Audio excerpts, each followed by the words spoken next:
പാകിസ്ഥാന്റെ മുൻ പ്രധാനമന്ത്രി ഇമ്രാൻഖാൻ മരിച്ചുവെന്ന റിപ്പോർട്ടുകൾ സോഷ്യൽ മീഡിയയിൽ തട്ടിക്കളിച്ചതാണ്. അതിനുശേഷം ഇമ്രാൻഖാൻ പൂർണ്ണ ആരോഗ്യവാനായിരിക്കുന്നു. ഇമ്രാൻഖാൻ ഏത് നിമിഷം വേണമെങ്കിലും ആർക്കും കയറി കാണാമെന്ന പ്രസ്താവന പുറത്തു വന്നിരുന്നു. ഇപ്പോഴിതാ ഇമ്രാൻഖാനെ ചൊല്ലി പാകിസ്ഥാനിൽ ഒരു രാഷ്ട്രീയ കൊടുങ്കാറ്റ് തന്നെ ഉണ്ടായിരിക്കുന്നു എന്നാണ് അറിയാൻ സാധിക്കുന്നത്. ഇമ്രാൻഖാനെ കുറിച്ച് പാകിസ്ഥാനിൽ ധാരാളം ചർച്ചകൾ നടക്കുന്നുണ്ട്. കോടതി ഉത്തരവുണ്ടായിട്ടും ഇമ്രാൻഖാന്റെ സഹോദരിമാരെ ജയിലിൽ കാണാൻ അനുവദിക്കുന്നില്ലെന്ന് അദ്ദേഹത്തിന്റെ കുടുംബാംഗങ്ങൾ ആരോപിക്കുന്നു. ഇമ്രാൻഖാൻ കൊല്ലപ്പെട്ടതായി ചിലർ സംശയിക്കുന്നു. മറുവശത്തെ ഈ വിഷയത്തിൽ രാജ്യവ്യാപകമായി പ്രക്ഷോഭം ആരംഭിക്കുമെന്ന് പ്രതിപക്ഷ സഖ്യം ഭീഷണിപ്പെടുത്തിയിട്ടുണ്ട്. അദ്ദേഹത്തിന്റെ മുടി പോലും ചുരുട്ടിയാൽ പാകിസ്ഥാൻ കത്തിക്കുമെന്ന് അദ്ദേഹത്തിന്റെ സഹോദരി നുറിൻ നിയാസി ഇപ്പോൾ പറഞ്ഞിരിക്കുകയാണ്.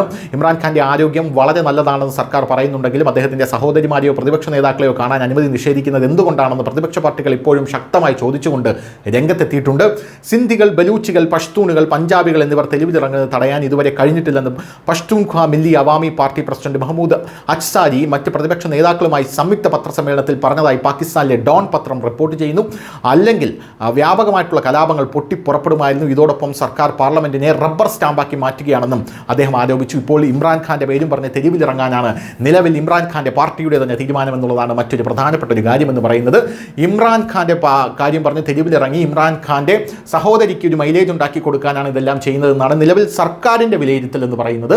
പക്ഷേ ഇമ്രാൻഖാൻ ഏത് നിമിഷവും പുറത്തേക്ക് വരാം എന്നുള്ളൊരു സാഹചര്യത്തിലാണ് നിലവിൽ പാർട്ടി പ്രവർത്തകർ നിൽക്കുന്നത്. അത് നിയമപരമായിട്ടല്ല, മറിച്ച് ജയിൽ ബ്രേക്ക് ചെയ്ത് ഇമ്രാൻഖാനെ പുറത്തു കൊണ്ടുവരാനുള്ള ഒരു തീരുമാനമാണ് ഇപ്പോൾ പാർട്ടിയുടെ അണികൾക്ക് പാർട്ടി തലവന്മാരിൽ നിന്ന് കിട്ടിയിരിക്കുന്ന നിർദ്ദേശം എന്ന് പറയുന്നത്. ഔദ്യോഗികമായിട്ടുള്ള ഈ റിപ്പോർട്ട് പുറത്തു വന്നതിന് ശേഷം പാകിസ്ഥാനിൽ ഇമ്രാൻഖാന്റെ ജയിലിന് സുരക്ഷ ഏർപ്പെടുത്തിയിട്ടുണ്ട്. News desk, news India Malayalam.